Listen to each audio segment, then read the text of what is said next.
Good evening. My topic this evening is titled The Underrated Providence.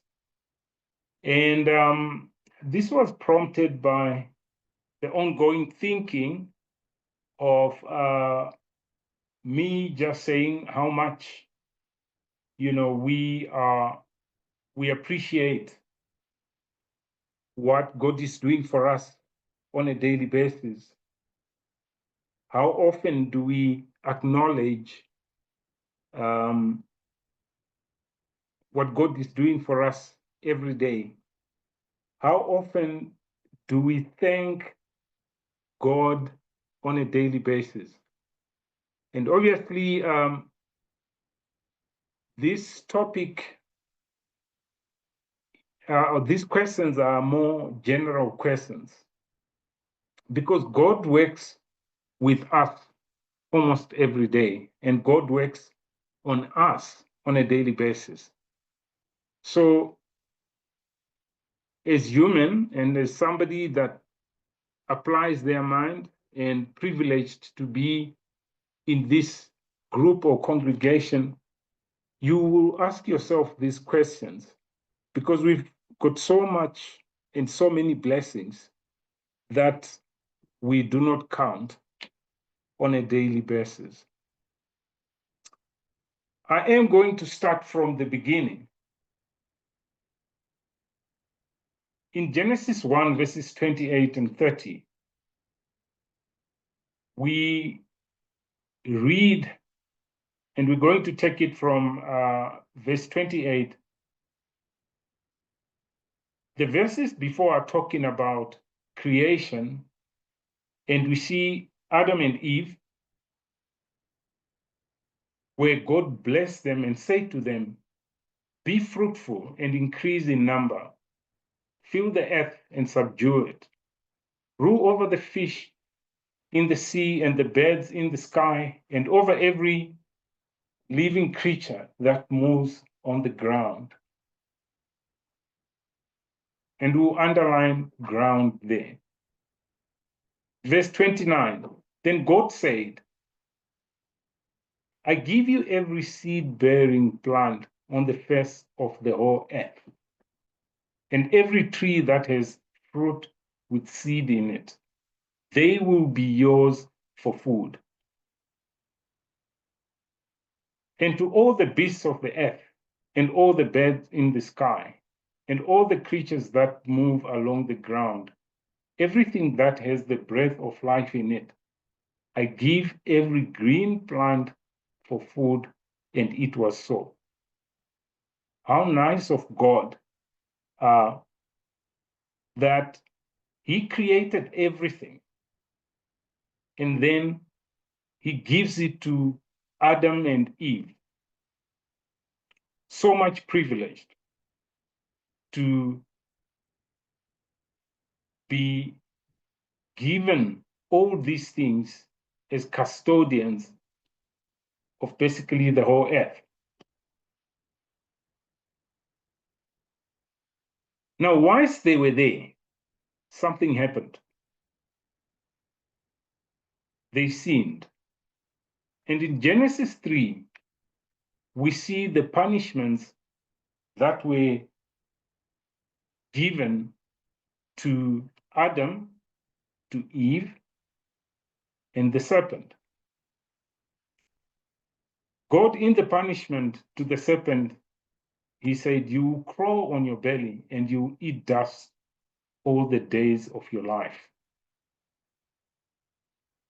To Eve, He said, "I will make your pains in childbearing very severe. With painful labor, you will give birth to children. Your desire will be for your husband, and he will rule over you." To Adam, because he had listened to his wife, he was told, "By the sweat of your brow, you will eat your food until you return to the ground. Since from it you were taken, for dust you are, and to dust you will return." So we all know from creation that Adam was created from dust.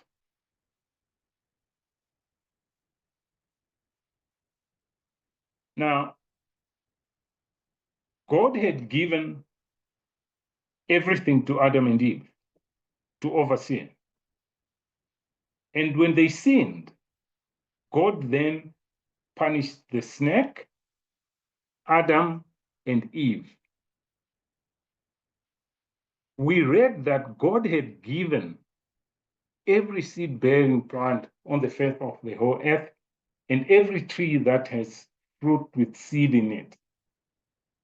They will be yours for food.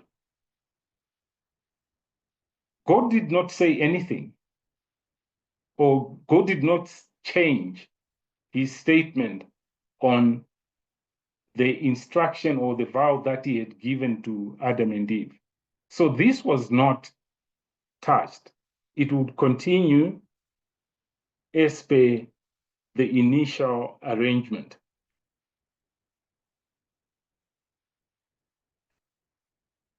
Now, something that we need to know, the seed and all the plants that were given to Adam and Eve. In Genesis 1, verse 29, and in Genesis 2, verse 7, there is mention of out of the ground. This is where Adam came from, and this is where these trees put its root and get life. So there's an underlying subject of life coming from the earth, and both pleasing to the eye. It also shows the order and structure in God's ways of operating. So overall, we see a picture of the beauty and richness of creation. I just thought this combination is quite good, and for the reason that if we go to Matthew 7, verses 15 to 20, this is the Sermon on the Mount when Jesus was preaching to the crowds. He is talking about the true and false prophets. But something like kind of weird comes into the discussion. There is mention of these two living creatures, or that was given life coming from the ground that comes up. For me, it's a bit random, even though it was an example, but then we read, watch out for false prophets. They come to you in sheep's clothing, but inwardly they are ferocious wolves. By their fruit you will recognize them. Do people pick grapes from thorn bushes or figs from thistles? Likewise, every good tree bears good fruit, but a bad tree bears bad fruit. A good tree cannot bear bad fruit, and a bad tree cannot bear good fruit. Every tree that does not bear good fruit is cut down and thrown into the fire. Thus, by their fruit, you will recognize them. So this combination comes up again. It's the humans, Adam and Eve, and us, and the trees. And we can see here, this is the consequences of not doing good, if we have to summarize it in very short statement. So what this verse is saying, what these verses are saying is, as humans, you came from the dust. If you do bad, you will go back to the dust. The wages of sin is death. And for the trees, the process is the same. They will be cut down, bent down, they will become ashes, and they will be absorbed in the ground. Now, coming back to the topic of my for this evening, there's a lot of things that is happening. There's a lot of moving pieces that are taking place in this whole mix. The picture that you see here, and coming back to that verse where God, when he punished Adam, when he punished the snake, when he punished Eve, he did not say anything about the trees and the food and the plants that he had initially given to them. The picture that you see here is a picture of where I grew up. I used to go to this place almost every school holiday when I was young. This first box here is where close to where our houses were. Our house is somewhere here at the bottom corner. And this is a mountain with a lot of trees. And there is diverse type of trees in this mountain. And this is about 200 meters from our house. And then this mountain here is about maybe 500 meters. On top of this mountain, there is a pond. Obviously, when it rains, it gets full. I've been on top of this pond, of this mountain, and I saw this pond. I even swam on this pond, in this pond. Now, if you look at the picture at the bottom, if you turn around, you can take a picture of this place here. On the top right, we see a flat rock. And there is these mountains here. This is a chain of these ones.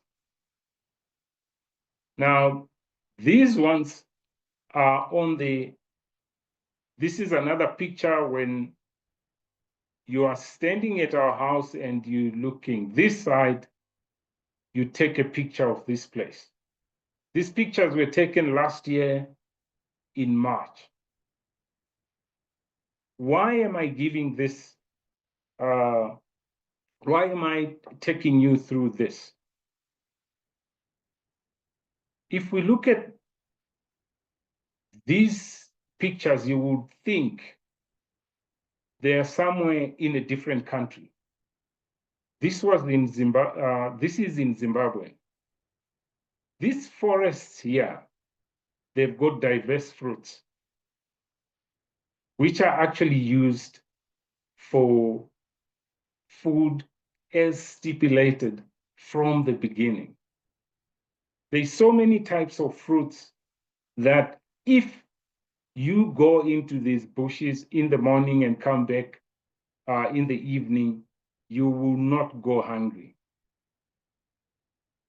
During the school holidays, when we were young, we used to go and head cows here, and we go with the guys that were working for us. You go in the morning, you come back in the evening. You don't even need to eat because food has been provided, because there were different types of fruits. Now, if they say experience is the best teacher, what I just said now happened when I was young.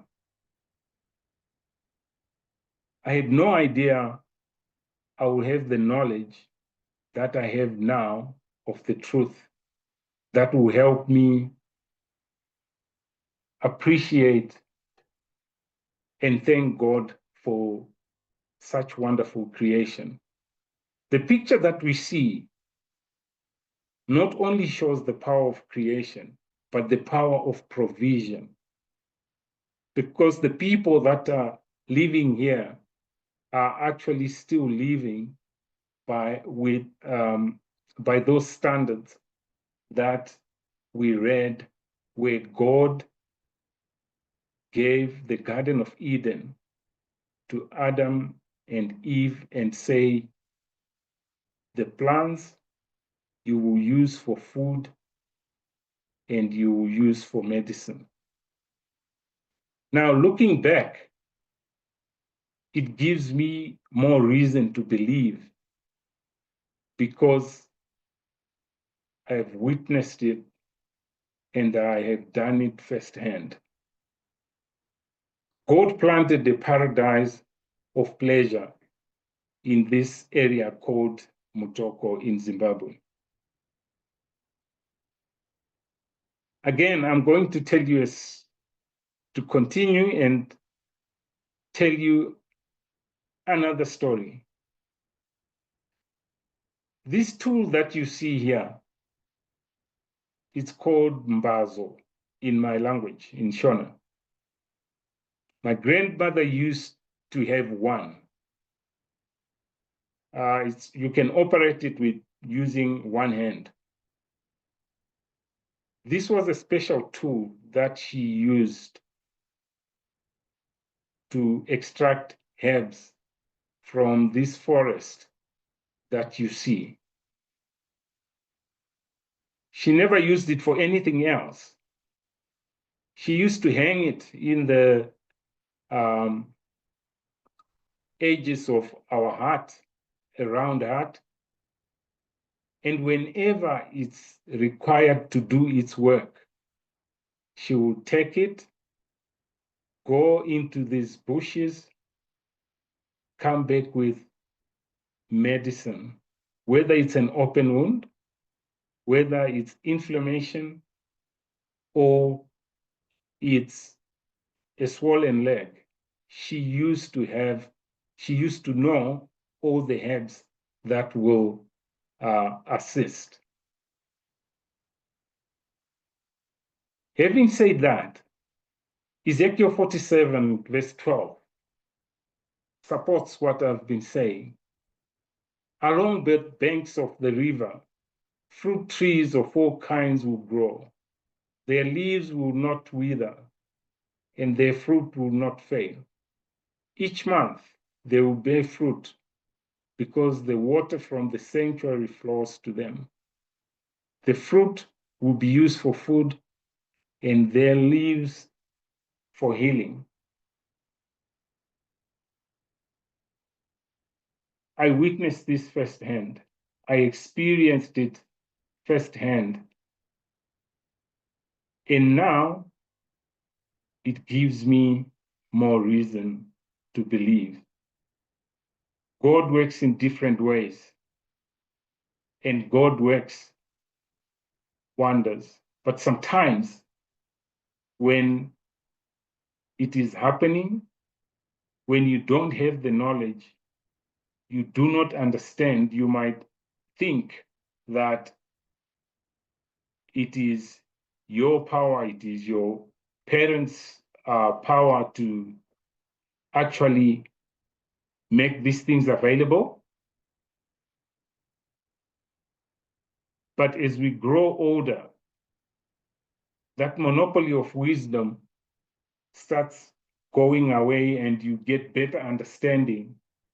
And now I've got a better reason to understand what God meant and what God did from the beginning.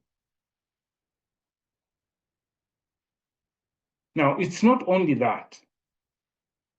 there's a lot of things which we take for granted. And I'm using this statement or this word granted loosely because as brethren, our conviction is different because of our knowledge and how much we value what God has done for us. Now, there's so many things that are underrated that we do not rate highly when it comes to what God provides for us. The discovery or locating of the truth is another miracle, similar to these forests. Sometimes you might think this is day to day. This is not just a day-to-day occurrence. It's one thing reading the Bible. It's another thing knowing the truth. And from my side, I consider, and my wife, obviously, because she wasn't born Christadelphian, she wasn't born knowing the truth, but she was a Christian. Whether we knew the truth or not, it's something else, but the fact that we now know what the truth is God's providence. The wisdom of knowing and discovering these medicinal herbs. Like I mentioned, my grandmother had good knowledge, self-taught or taught by her parents about these medicines. And today we see it's becoming rife in terms of how people are looking at what God has provided. But for so many, it is underrated providence. And as a result of her knowing so many things, God kept her for long. I think she lived, they didn't register their death certificates, but she lived long enough. She must have died around at her hundreds. But now we see things like cloves, Africana Kigelia, okra, aloe, baobabs. They are trending. These are things that are coming back, and it only goes to show how God is providing and how wise we are becoming to actually starting to understand that whatever approaches we are taking, we do not need to look far. God has provided everything to us. We just need to ask the right people, ask Him, and He will guide us in the right direction. We read in Daniel 12, verse 4, but you, Daniel, roll up and seal the words of the scroll until the time of the end. Many will go here and there to increase knowledge. We see that today we are getting wiser and wiser, clever and clever, whether it's technology as well as the things and the tools that God has provided that can help us with minimal efforts. Now, the underrated providence. Again, it's something that I'm saying in general. We, as human beings, are not valuing what God has provided for us. God has given us this earth that we take care of it. It is a gift. that we need to embrace and take care of it with all our hearts.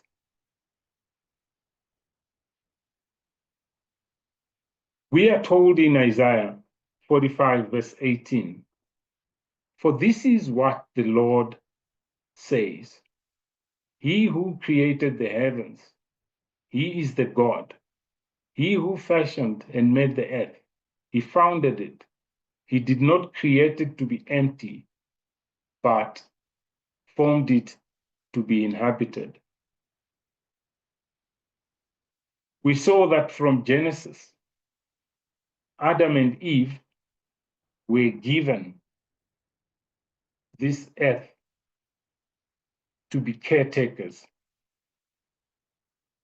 And so is us, because we are living in it. 1 Peter 4, verse 10, "Each of you should use whatever gift you have received to serve others as faithful stewards of God's grace and of God's grace in its various forms." Again, it's telling us that we are stewards of this gift that God has given us. We need to take care of it. And lastly, Genesis 2:15, "The Lord God took the man and put him in the Garden of Eden to work it and to take care of it." I see the cleanup for Christ. I feel jealousy sometimes because I'm not creating time to actually do it.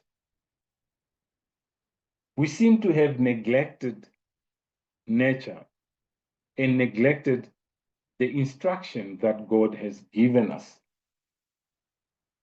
So God gave us the free will. God gave us the tools. Now let's make use of the tools that He gave us and value highly this gift that He has given us that will give us life. I will stop here for comments and objections and anything else.